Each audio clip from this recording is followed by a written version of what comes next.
தி Lord. இயேசுவின் நாமத்தினாலே உங்களுக்கு அன்பின் வாழ்த்துதல்கள். இந்த நல்ல நாளிலே நாங்கள் தேவனுடைய வசனத்தில் இருந்து ஒரு சில காரியங்களை நான் உங்களோடு பகிர்ந்து கொள்ளப் போகிறேன். தேவன் நல்லவர், உங்களுக்கு நன்மைகளை செய்கிறார் என்பதையும், தேவனுடைய வார்த்தையான உங்களுடைய வாழ்க்கையிலே பிரதான மாற்றங்களையும் சமாதானத்தையும் உண்டாக்குறது என்பதை குறித்து நான் கேள்விப்படுகிற பொழுது மிகுந்த சந்தோஷம் அடைகிறேன். இந்த நாட்களிலும் கூட உங்களோடு தேவன் பேசுகிற வசனத்தை நான் பகிர்ந்து கொள்ளப் போகிறேன். 92வது சங்கீதம் 12வது வசனம் சொல்கிறது, நீதிமான் பனியைப் போல் செழித்து லீபோனில் உள்ள கேதுருக்களைப் போல் வளருவான் என்று சொல்லி வேத வார்த்தை அழகாய் சொல்லுகிறது. எனக்கு அன்பான கர்த்தருடைய பிள்ளைகளே, தேவன் நமக்கு ஒவ்வொன்றையும் ஆசீர்வாதமாகவே கொடுத்திருக்கிறார். அவர் அவருடைய நாம மகிமைக்கு ஏதுவாய் படைக்கப்பட்ட யாவும் நமக்கு சொந்தமாகவும் நமக்கு சுதந்திரமாகவும் நமக்கு ஆசீர்வாதமாகவே இருக்கிறது. அந்த நன்மையினால் நானும் நீங்களும் திருப்தி அடைகிறோம். தேவன் நமக்கென்று படைத்தது எல்லாம் நல்லதென்று கண்டாராம். உண்மையிலே அந்த வார்த்தை எவ்வளவு ஜீவன் உள்ளது தெரியுமா? அது நம்முடைய வாழ்க்கையில் அவைகள் பேலன்ஸ் செய்கிறது, நமக்கு சமாதானத்தை கொடுக்கிறது, நமக்கு ஆசீர்வாதத்தை தருகிறது. நம்முடைய வாழ்க்கைக்கு அவைகள் மிகவும் போதுமானவைகளாய் இருக்கிறது. அன்பு பிள்ளைகளே, இந்த பனியை குறித்து நான் உங்களோடு சொல்ல வேண்டுமாய் இருந்தால், பனை மரத்தில் உள்ள ஒவ்வொரு காரியங்களும் நமக்கு பிரயோஜனமானவைகளும் நமக்கு உகந்தவைகளும். அந்த பனிமரத்தின் ஆசீர்வாதங்கள் எதுவுமே நாம் கழித்துவிட கூடியவைகளாய் இல்லை என்று ஒரு பெரியவர் என்னோடு கூட கடந்த நாட்களிலே பகிர்ந்து கொண்டார்.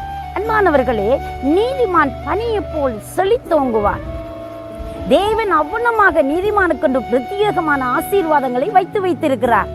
நீதிமானுடைய வாழ்க்கையிலே கம்பீரம் உண்டு, அவனுடைய வாழ்க்கையிலே மகிழ்ச்சி உண்டு, செழிப்புண்டு.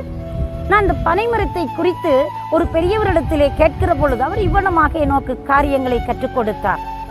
எப்பொழுதுமே பனைமரத்திலிருந்து புறப்படுகிற பொருட்கள் ஒவ்வொன்றும் மிகவும் பிரயோஜனமானவைகள். அது மட்டுமல்ல, அந்த பனைமரம் எப்பொழுது வைரம் அடைகிறது என்று சொன்னால், அது மிகவும் காற்றுக்களினால் அடிபட்டு அதனுடைய வேரானது ஆழப்பதிந்து வேரானது ஆழமாக அங்கே ஊடுருவி பாய்ந்து அந்த பனைமரம் பலனுள்ளதாகவும் வைரம் உள்ளதாகவும் இருக்க வேண்டுமாயின், அந்த பனைமரம் அதிகமான காற்றுள்ள இடங்களில் இருக்கிறவைகளைத்தான் நாங்கள் தெரிவு செய்து வைரம் பாய்ந்த மரங்களை வெட்டி எடுப்போம் என்று சொல்லி அந்த பெரியவர் என்னோடு கூட தன்னுடைய காரியங்களை என்னோடு பகிர்ந்து கொண்டார். எனக்கு மிகவும் ஆச்சரியமாய் இருந்தது. ஒரு பனைமரம் வைரம் உள்ளதாகவும் அது பலமுள்ள மரமாகவும் இருக்க வேண்டும் என்றால், அது அதிகமான காற்றுள்ள இடத்திலே நிற்கிற மரத்தை தான் நாங்கள் தெரிவு செய்வோம் என்று அவர் கூறியதை குறித்து நான் சற்று சிந்தித்து பார்த்தேன். எனக்கு அன்பான கர்த்தருடைய பிள்ளைகளே, எங்களுடைய வாழ்க்கை ஆழத்தில் வேரூன்ற வேண்டுமா? எங்களுடைய வாழ்க்கையிலே ஒரு பலன் வர வேண்டுமா? நாங்கள் காற்றில் அங்கே அடிபட்டு வேதனைப்பட்டு, அந்த காற்று எவ்வளமாய் அந்த மரத்திற்கு அடிபட்டு அது அசைந்து அது பலனடைகிறதோ, அதே போல எங்களோட வாழ்க்கையிலே வருகிற சில பிரச்சனைகள், சில சூழ்நிலைகள் நமக்கு அநேக பாடங்களை கற்றுக் கொடுக்கிறது, நம்மை அதிகமாய் தைரியப்படுத்துகிறது, கடவுளுக்குள் அதிகமாய் ஊன்றிக்கொள்வதற்கும் அதிகமாய் பலப்படுவதற்கும் தேவனுடைய வசனம் கடந்து வந்து எங்களை திடப்படுத்துகிறது.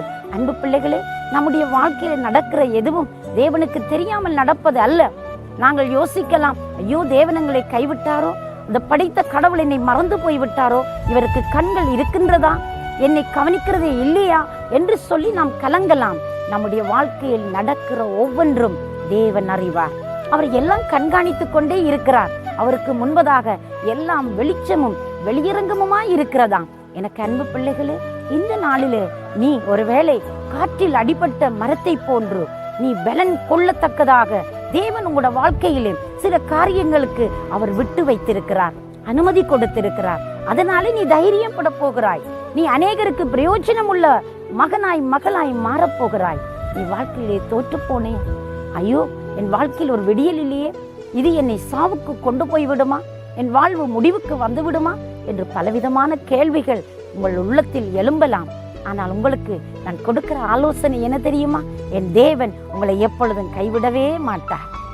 கர்த்தரிடத்தில் நீங்கள் சந்தோஷமாயிருங்கள், மனமகிழ்ச்சியாயிருங்கள், சமாதானம் நிச்சயமாய் உங்களுக்கு உண்டு, நீங்கள் செழிப்பீர்கள் என்பதை குறித்து வேத வசனம் தெளிவாய் நமக்கு சொல்லுகிறது.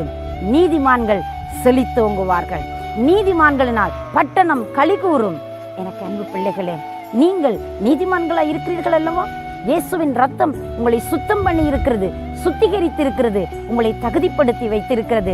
நீங்கள் கடவுளுக்கு பிரியமானவன். நீங்கள் பிரியமானவர்களாய் இருக்கிறபடினால் உங்கள் தேவன் உங்களோட வாழ்க்கையிலே செய்வது எல்லாமே நன்மைக்கு ஏதுவாக இருக்கும்.